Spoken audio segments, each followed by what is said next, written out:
قرآن سے تفسیر، حدیث سے تفسیر، اقوال صحابہ سے تفسیر، اقوال تابعین سے تفسیر، اس کی مثالیں اس کورس میں پیش کی جائیں گی اور ایگزامپلس کے ساتھ ہر ایک اصول اور ضابطے کو واضح کیا جائے گا۔ ایک اہم ترین ٹاپک اس کورس کا یہ ہے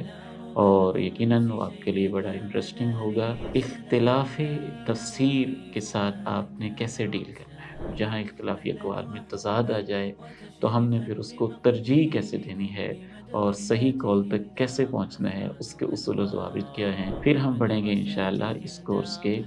آخری اور اہم ترین حصے کی طرف، اور وہ آپ کے لیے انتخاب کیا گیا ہے ان صورتوں کا جو اکثر نماز میں پڑھی جاتی ہیں۔ اس میں سورہ فاتحہ ہے